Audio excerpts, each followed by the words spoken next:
بسم الله الرحمن الرحيم الحمد لله رب العالمين والصلاة والسلام على خير خلقه وخاتم أنبيائه ورسله سيدنا وشفيعنا أبي القاسم محمد اللهم صل على محمد وعلى آله وأصحابه رب اشرح لي صدري ويسر لي أمري واحلل عقدة من لساني يفقه قولي أما بعد.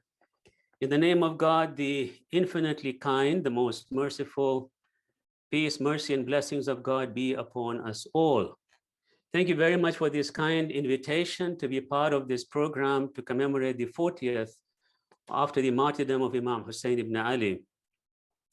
You know, as Azizara Khanum was introducing me with, I'll read for you one of the letter that was written by Imam Husayn to his stepbrother, Muhammad ibn Hanafiya, in which he does not use any titles. There are no titles of, Imam al-Ma'soom, I don't know, Hujjatul Islam, Doctor, none of this. Imam Husayn just says by his name and his genealogy from Husayn ibn Ali to Muhammad ibn Hanafiya. Human beings, many of us, especially those of us, who have some titles, it's part of our ego that we like to be somehow massaged and somehow to be reminded of how learned we are. But many a times the degrees do not attest to actuality. In any event, religion can be a very powerful and a constructive force that can motivate people to pursue noble and higher values. And it can teach us lessons in self-sacrifice, lessons in love, and lessons in service to humanity. At the same time, if religion is exploited and manipulated by demagogues, it can be a force of great destruction. It can be a force that generates the worst attributes in human beings. It can be a force that can lead to shedding of innocent blood in the name of religion, as we are seeing done all over the world, especially recently in Afghanistan under the Taliban. History is replete with examples wherein we see that religion is abused and misused for the sake of power gain, for the sake of wealth, for the sake of the promotion of vested interests, be it Islam, Judaism, Christianity, Hinduism, Buddhism, and so on. Any religious ideology by its own definition, if it is abused, can lead to disastrous consequences and shedding of human blood. Not just religious ideology, also non-religious ideologies, be it radical secularism, be it communism, be it building nation state, be it trying to civilize the backward countries, whatever it may be called. Whenever you have an ideological movement that goes around preaching its particular prejudicial perspective and worldview, it is going to lead to the shedding of innocent blood, and we see it. The best example for us is tonight is to remember that when Imam Husayn was massacred with his family and his companions in the year 60 of the Hijri, 680 Common Era, which is less than 50 years after the death of the Holy Prophet. Just imagine, within 50 years, the community has regressed so much backward. And in the name of power gain, in the name of preserving their wealth and their prosperity and their vested interests, they had no qualms in shedding the blood of the grandson of the Prophet. Do you need a more clear example of how religion can become a tool, an instrument for promoting a culture of death, a culture of shedding of human blood? Can you imagine? 50 years have not elapsed, and there are Muslims who are prepared to kill the grandson of the Holy Prophet who is not asking them for anything. Imam Husayn at no time tried to force his value system upon them. All he was saying is that I will not pledge my allegiance to somebody who is so immoral, somebody who claims to be a Muslim leader and so corrupt, somebody who is shedding innocent blood, somebody like Yazid who does not believe even in the prophecy of Prophet Muhammad. We have a saying that Yazid said, that there was no revelation, there was no prophecy. All this was made up by Banu Hashim for the sake of power. Imam Husayn said, I cannot pledge allegiance to such a character, because for me, a dignified death is far better than a life of humiliation. Within 50 years, the force of Yazid ibn Muawiyah, they were saying that, religion tries to use different kinds of excuses for shedding blood. They have different kinds of, reasoning given to justify shedding of blood. In the time of Imam Husayn, the excuse that were used by Yazid was, Imam Husayn is part of the ghulat, part of the bughat. He is part of the rebel. You cannot rebel against a legitimate authority who is sitting as a caliph. That was the argument. That even when Imam Husayn's family was coming back to Damascus, they were celebrating, and people were asking, who are these people coming, the family of the Prophet, all these women folk? And they were being told, these are the bughat, these are the rebels. Because they were rebellious against the legitimate authority, it was okay to shed their blood. And this is an excuse that is being used even till today by some Muslim scholars, that Imam Husayn should not have stood up against, because the concept of a state in their mind is, any ruler who is ruling, whether he is just or unjust, you should not revolt against him. This is part of the state theory of some Muslim theologians. Is that once you have an authority who is there, whether with power, whether with legitimate power, once he is in power, you don't have a right to rebel against him. This was part of the Umayyad psychology that was infused into the mindset of the Muslim population. It was also recorded in historical texts by those who were benefiting from the regime, those who were patronized by the regime. This is what they argued, that Imam Husayn should not have rebelled. Religion can become a force of great destruction if it is not tamed properly. If it is not kept in the hands of those who are the virtuous, it can become extremely devastating force. And we see this throughout our history in different eras, whether in Christianity, we have seen the Reformation movement, how much blood was shed in 15th century, 16th century, before the Reformation began. Therefore, we need to elevate and raise our level of religious literacy. We should not be reliant blindfoldedly upon people who claim to know everything about religion, and we just go to them and say, listen, please tell us what is our religious obligation. This is not an excuse, because Islam demands individual accountability. Islam demands individual responsibility. On the Day of Judgment, there's a Quranic verse that says that people will say, well, Shaitan, you misled us. And Shaitan will say, no, I did not mislead them. I just invited them and they followed me. So it is up to their own human reasoning, common sense, and human intellect to decide which path, which statement is the right statement. Many statements that we make are completely illogical, completely unreasonable, and yet we are prepared to believe them because we feel that it is part of our religious heritage, because a religious person, a religious scholar has said something, so we have to believe in it, even though it makes no logical sense. And therefore, to have that level of confidence, we need to raise our level of religious understanding. It should not be surface level. It should not be just knowing the rituals, how to pray and how to fast and how to go for Hajj and so on. It should be much more sophisticated. We must become far more nuanced believers, not just in Islam, in Christianity, Judaism, all other religious ideologies. Otherwise, we can become gullible.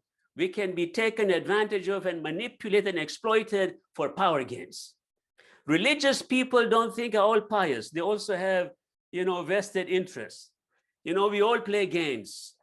It makes no difference. Religious people or non-religious people, you don't think when we had these problems in Christianity, there were not good, virtuous people?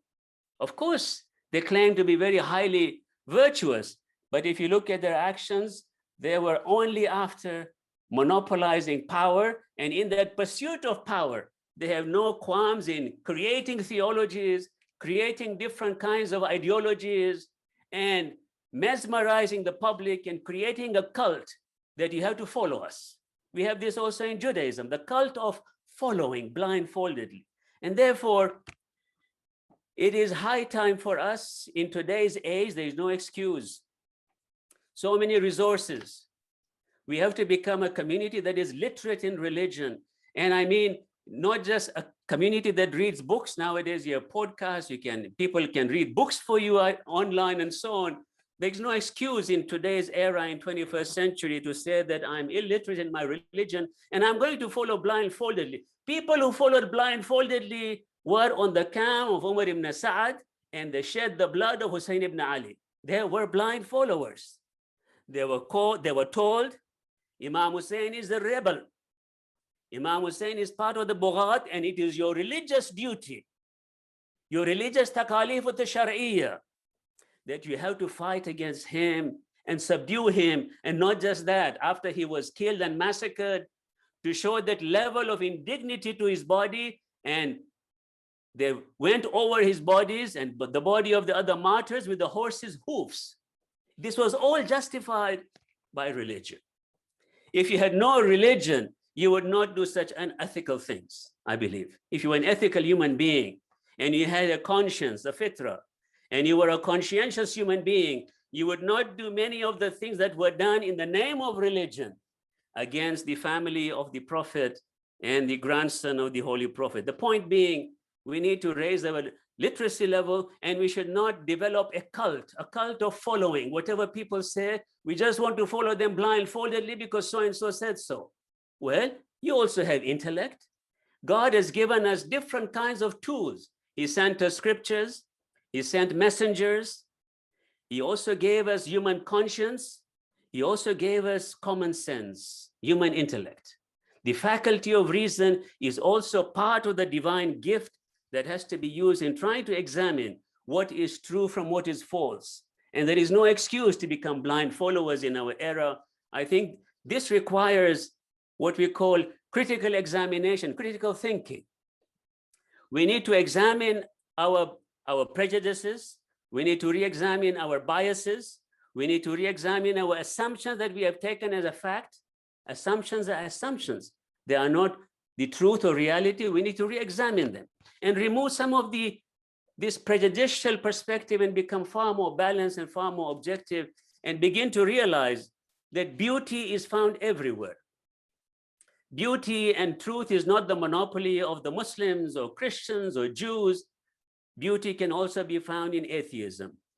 Beauty can also be found in those who don't believe in any kind of religious ideology. Beauty is not the monopoly of the religious people. You can find beauty, you can find wisdom, you can find love in different facets of human life.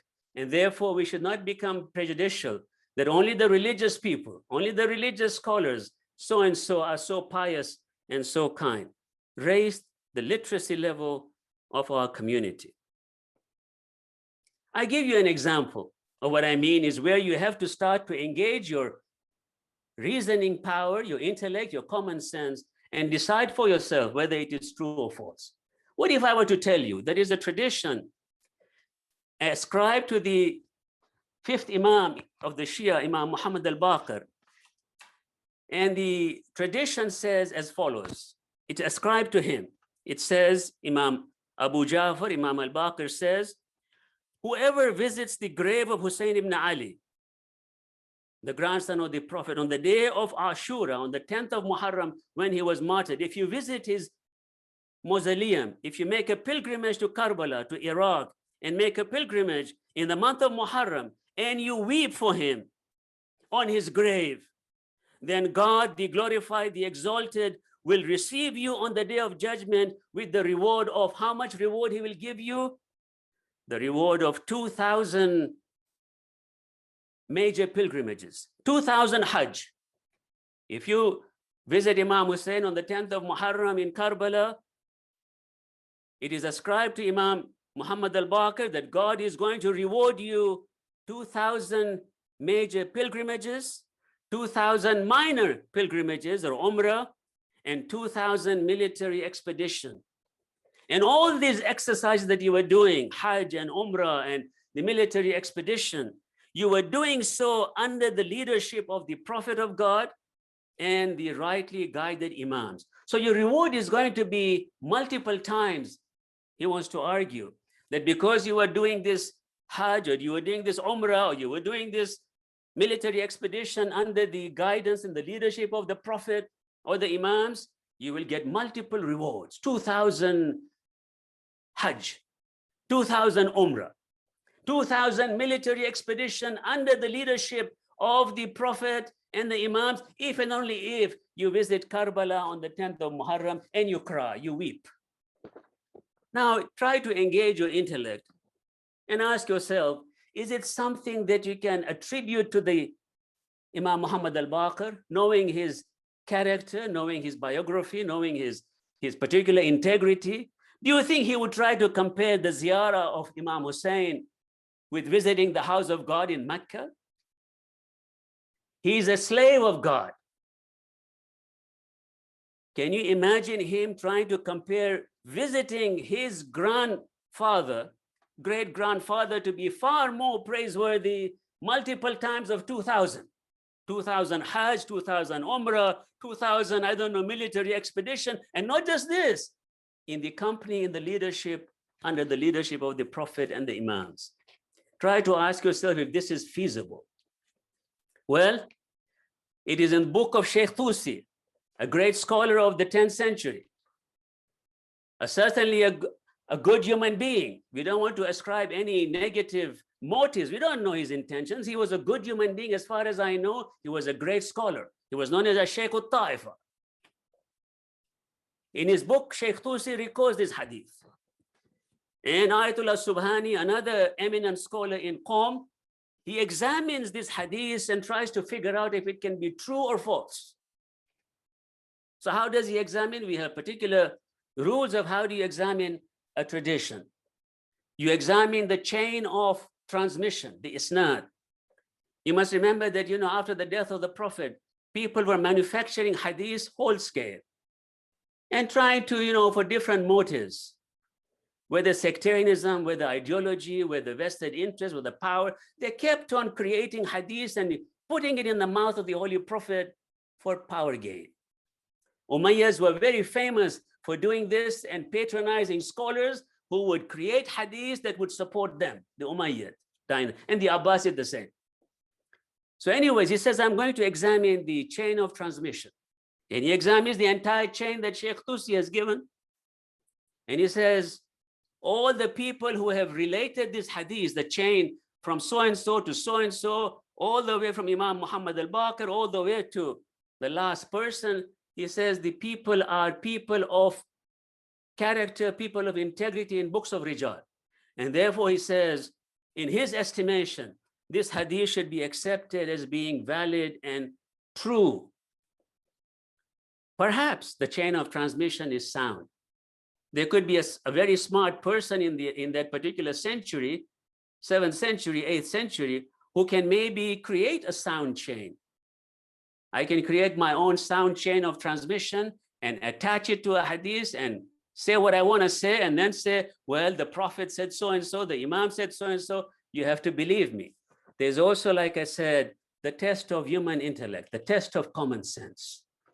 And then you have to ask yourself if this is something that you believe that the fifth Imam could have ascribed to the, could be ascribed to the fifth Imam, a person who used to enslave himself in many of his supplications, that he is annihilating himself in God. He's a nobody.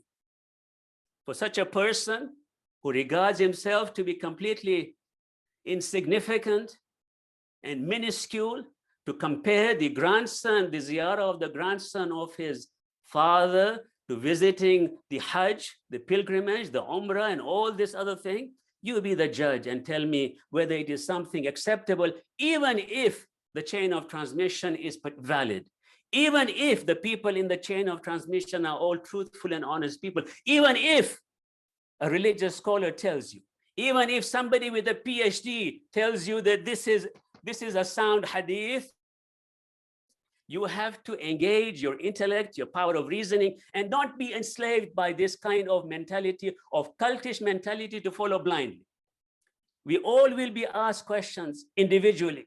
It is not going to be a collective on the day of judgment. It's not going to be a collective day of judgment. It is going to be individual accountability, and therefore you also have to engage your mind and intellect and see if this is something that can be defined as truthfully ascribed to the Imam. And there are many other examples I can give you, and so on. Likewise, on the concept of an Islamic state, it is something that was manufactured, in my view, something that is non-existent in the textual literature, something that is non-existent in the Quranic scripture. It is something that was made up by those who were thirsty for power. Religious people who were thirsty for power, they made up this notion of a dawla, a deen wa dawla. The concept of a deen wa dawla, religion and state, is a much later concept that was systematized in the 10th century under Mawardi. Prior to that, you will see that there is no concept. There is disagreements. What is an Islamic state? Can you have an Islamic state? As a matter of fact, you will agree with me that in the 7th century, there was no concept of a state. A dawla, jumhuriya, we didn't have a concept of a state. State concept is a modern concept in modern nation state. There was no concept of a state in the time of the Holy Prophet. There was no dawla. There was no concept of Islamic medicine. Have you seen people say Islamic psychology, Islamic medicine, I don't know, Islamic sociology, Islamic atomic bomb, Islamic state? There is no such thing as an Islamic state. And I want to show you why I'm saying this very quickly in the limited time that we have. Concept of state is, I said, you have to ask yourself why. Why is this concept, and does it have any kind of validity? The argument that they give is this. They say that Islam is a perfect religion. The Quranic verse that says, Al-yawm akmaltu lakum dinakum, the Quran says, today I have perfected for you religion. Perfection means that God has told us everything about everything, private and public, in temporal issues and religious issues, on spiritual matters, on social issues, economics, politics, spirituality, science, everything that you can imagine. God has given us instructions and prescription, because our religion is akmaltu lakum din. It's a perfect religion. And therefore there can be no imperfection. There can be no deficiency or weakness. And therefore God has to cover all bases. And God should have covered everything, including state. Also, they say that the Prophet, when he migrated to Medina, when he did the hijrah from Mecca to Medina in the year 622, they say he established a state. I don't agree with it. They say he developed a constitution. There was no such thing. There was an agreement between the Prophet and the different tribes. It was merely a contract, an agreement that you will support us, we will support you. You will not commit acts of treason against us, and we will not do likewise. It was an agreement of two parties, different parties, Jews, Christians, and others, that we will not harm each other, we will become united. It was not a constitution by any stretch of imagination, and it was certainly not a state. Remember, in the 7th century, you have a tribal society. In the tribal society, you also have to have a leader, a chief. They said the chief is going to be the prophet for it. They were not saying you are the prophet. They were saying that we will regard you as a chief. In a tribal society, you can have a chief. The Muslims said, you are our prophet. The non-Muslims said, you are going to be our chief. If there is a war, we are going to go together under your leadership. Well, in those days, you do have to have soldiers, because remember, the tribal society used to survive on raiding different tribes. In the tribal society, war was the norm.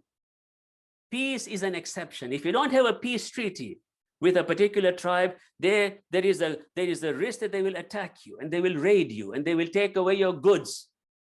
This was the culture of a 7th century tribal society, in which the Prophet also had soldiers. The Prophet also used to go to war, just like other tribes. It doesn't make him a state leader. It doesn't mean today we should have a military apparatus, and we should have a government, and we should have all these military leaders and so and so. No, he was a tribal leader. He had his soldiers, just like other tribes, and so on.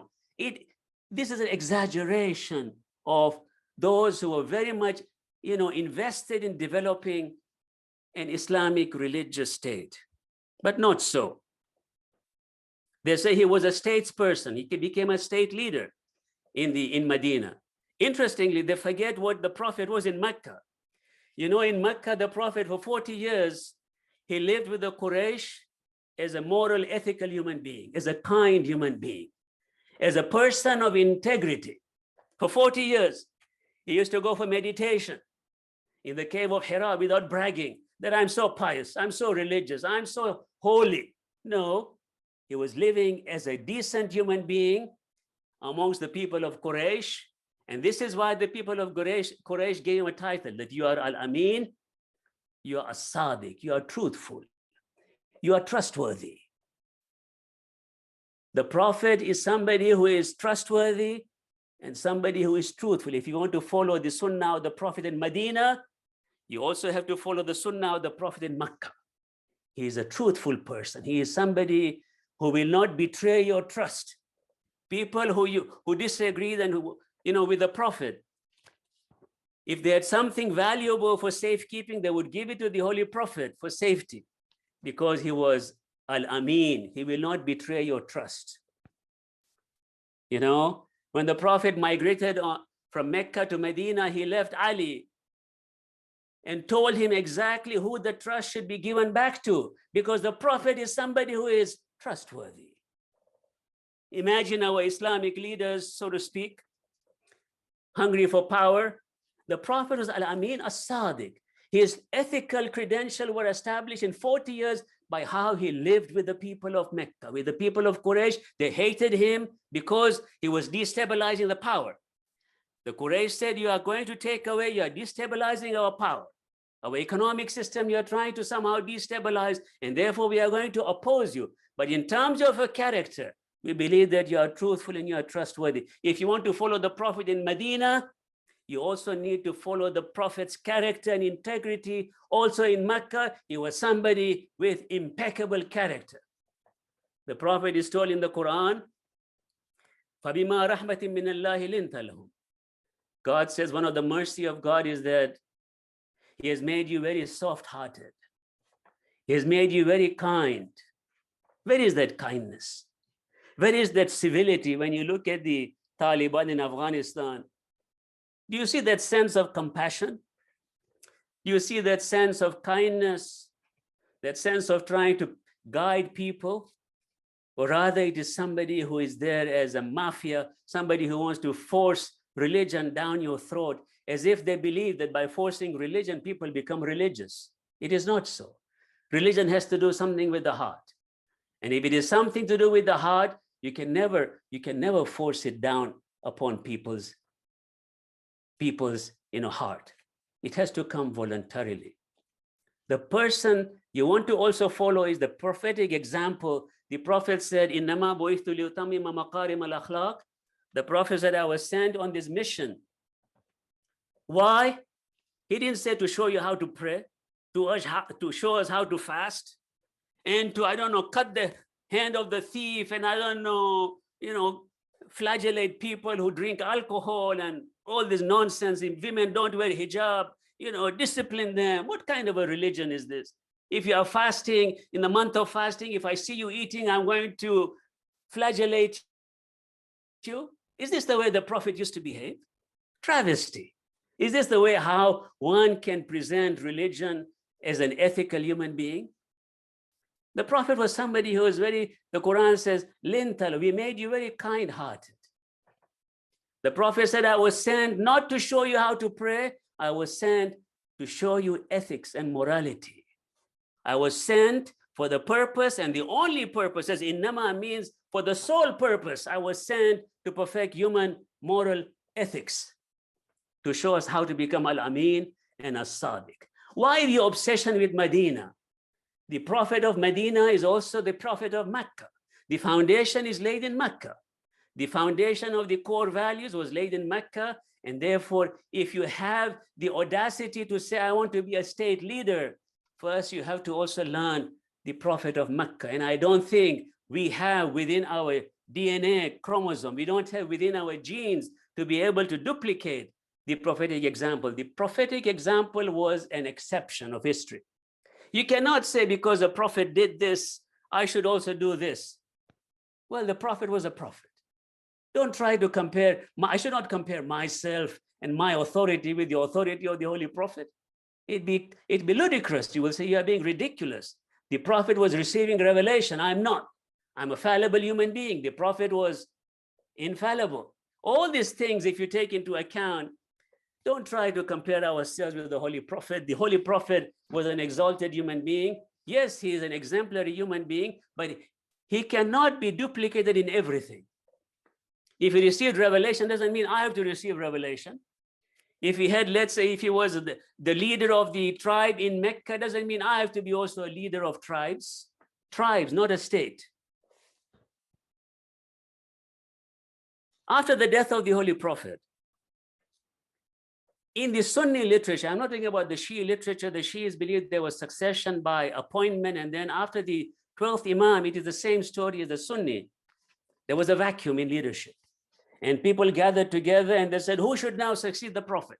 Not in the capacity, in his spiritual capacity, but as a temporal leader, somebody who will guide us in our society. And they said, well, all we know is they gathered together and they said, we know the customs and the norms of today's society is we are tribalistic. We are a tribal society, our norms are tribal, our milieu is tribal, and therefore we should have a tribal leader, a chief. And our chief is going to be Abu Bakr. Nobody said the Quran says so. Nobody said the Quranic verse, the Quranic chapter, the Quranic ayah. This verse says you must do this and have this kind of a government. No, they never said. They never said, they never said the Prophet said this. They said, let's gather together and use our human intellect, a human construct, and try to see how we are going to lead our society in this vacuum of leadership in terms of temporal affairs. And they said, we are going to appoint a chief, and that chief is going to be Abu Bakr. There was opposition. The Madini said, no, this is not fair. The Muhajirin, the Ansar, he said, we are the ones who gave refuge to the Holy Prophet, and therefore we should have two leaders, one from us, one from you. They didn't say the Quran said so. The Quran said there should be two leaders, one from the Madinis and one from the Meccans. No, they said there should be two leaders. Not the Prophet said. And the Caliph Umar said, no, this is not possible. We should stick with one leader. We are appreciative of the service that you have provided, but we are going to have one leader. And they came to some kind of a consensus. There was also a lot of disagreement as well on this issue, but ultimately there was some kind of a consensus that we should have Abu Bakr as our caliph. What I'm saying is that this was not a divine construct. It was not a sacred construct. It was something that human beings, it's a human construct. It's a secular construct of human beings. They gathered together. They said, how are you going to have a society in 7th century? We have a tribalist society. We are going to have one chief. Nothing about Islamic State. Nothing about ad-dawla. It was all a human construct. A human construct means it is secular, and therefore it means human construct today as well. We need to define what kind of a governance structure or polity we want. The Quran is completely silent, and now I want to conclude. The Quran is completely silent on the issue of government. The Quran only says that if you are going to have a society, you should have a just society. It says, لَقَدْ أَرْسَلْنَا رُسُلُنَا بِالْبَيِّنَاتِ وَأَنزَلْنَا مَعَهُمُ الْكِتَابَ وَالْمِيزَانَ لِيَقُومَ النَّاسُ بِالْقِسْطِ. God says, gives us a generalized goal, doesn't give us specifics. This is the beauty of the Quran. It gives you end goals, and then the means are left to us to decide as human beings.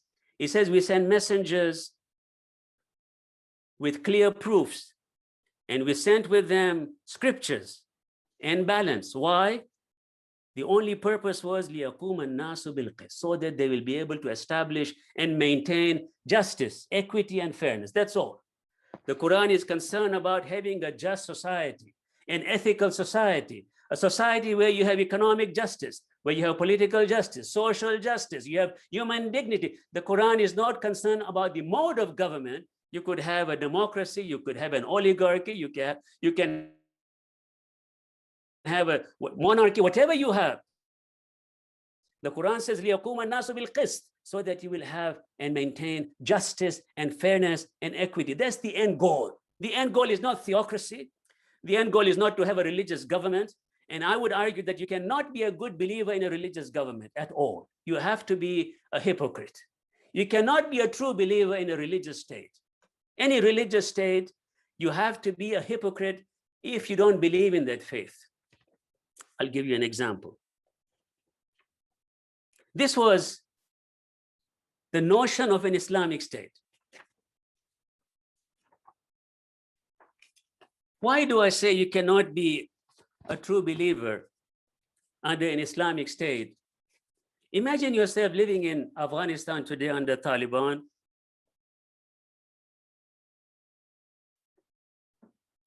And imagine this kind of imposition, this kind of hegemonic power that they have, the force.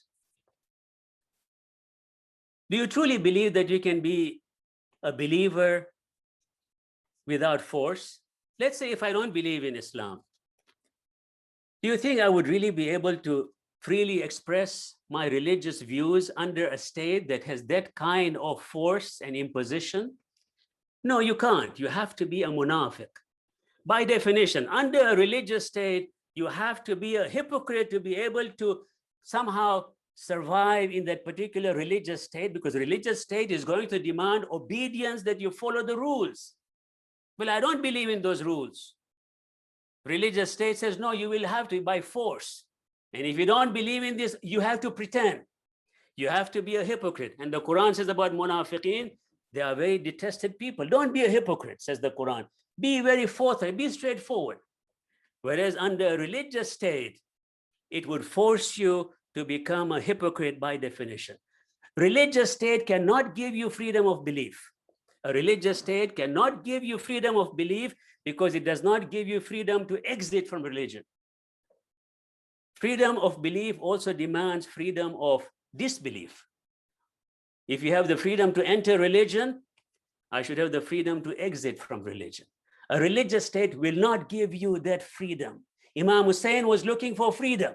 He said, I don't want to have this oppressive power. I want to be free. I want to be free of all these chains the oppressors and persecutors want to put on me. I want to be a free human being. And this is what Imam Husayn said to Hur. When Hur, Imam Husayn never forced anybody. He never forced anybody and said, you know, I'm the grandson, you should do this or else I will curse you. I will ask God to curse you. As we say today, you know, curse upon so and so. Imam Husayn never forced anybody. He was counseling people and gave different sermons, inviting them. And he was impacting the hearts of the people. One of the hearts was Al-Hur. Hur decided he wants to go on the other side. He was the one who intercepted Imam Husayn, prevented him from moving towards Iraq. And now the same Hur, the commander, who was the cause of bringing Imam Husayn to Karbala, he has a change of heart. Religion has to do with the heart. Religion has to do with love. And Imam Husayn spoke the language of love, and Hur is shaken with that language of love and language of reason, language of common sense. And Hur says, no, I can't stand here anymore. I have to go on the other side. And he gallops on the other side. And he goes with his son. And he goes to Imam Husayn and seeks forgiveness. He feels very repentant. He feels a lot of grief and sorrow. He says to Imam Husayn, oh Imam, I was the one who is the cause of bringing you here. I was the cause of preventing you from moving towards Najaf or wherever you were going, and I forced you to come into this land of Karbala in the desert. I am fully accountable. But now I feel regretful. I fully am repentant. And he asked Imam Husayn, when he is saying this, he has bowed down and he is touching the feet of Imam Husayn because of shame, because of humiliation, because of that grief. Imam Husayn raises his hand and says, "Oh Shaykh, raise your head, irfa rasak." Shaykh is a polite, term, a respectful term. The Imam is not saying, "You devil, you are the one who brought this calamity upon me and my family." The Imam says, "No, respectful person, raise your head." And Hur says, "If I seek repentance, inni taibun fahalli min tawbah." He says to Imam Husayn that if I seek repentance, we are all sinners. We can forgive each other. God is forgiving. Inni ta'ibun fahalli min tawbah. After having committed this grievous harm to you, is it possible that if I seek repentance, God can forgive me? And Imam Husayn says, God willing, he can. His mercy is boundless. Our God is not the God of the Taliban. Our God is the God of kindness, of love, of beauty, not harassing women, oppressing them, persecuting them, dehumanizing them, harassing the minorities. Our God is a God of love. And Imam Husayn says to Hur, yes, of course, God can forgive you. His forgiveness, his mercy is boundless. And Hur says, in that case, I want to be one of the first ones to go and defend you. Imam Husayn is not after power. Nowhere Imam Husayn said, I want government. A person who wants government does not give his life and the life of his family. A person who is not thirsty, he's not thirsty for power. Imam Husayn says, okay, in that case, you are granted permission. Hur goes and fights valiantly and courageously and dialogues with the other side and recites different kinds of beautiful poetry. And he falls down. Imam Husayn used to go and collect each and every body to give that respect to them and dignity to their body, which was not given by those same Muslims who massacred them. Imam Husayn is not young either. Imam Husayn goes and collects the body of Hur. When he goes to Hur, he says this thing which is very remarkable, that you have to be free. You have to be a free human being. You can't be enslaved by this person, by this cult, that cult, this religion, that religion. Imam says to Hur, you are free. Imam Husayn tells Hur that, oh Hur, ma akhta'at ummuka haythu sammatka hurran. Oh Hur, your mother made no mistake. She did not err when she named you Hur. You are free. Hur, you are really free. Wallahi, you are free. Innaka hurrun fi dunya wa sa'idun fil akhirah. You are free in this world. You are prosperous in the hereafter, and you are free as well. Seek freedom. Imam Husayn's message, if you learn anything, is don't be enslaved, don't be blindfolded by different kinds of ideologies, and have kindness in our heart. Have love, have compassion in our heart. Inshallah, may God guide all of us and inspire us with this sense of love, this sense of kindness, and may God also help us in trying to defend the name of Islam, the slogan of Islam that is being used by different ethnicity. In the case of Afghanistan, they're using the ethnicity of the Pashtun and the conservativeness of the Pashtun, and trying to mix it up with Islam and say, well, this is Islamic State. There's no such thing as an Islamic State. Brothers and sisters, these are all games for gaining power, and we should be very, very careful not to allow people to enslave us. Imam Husayn said, be free, al-hur, anta hurrun fi dunya wa sa'idun fil akhirah.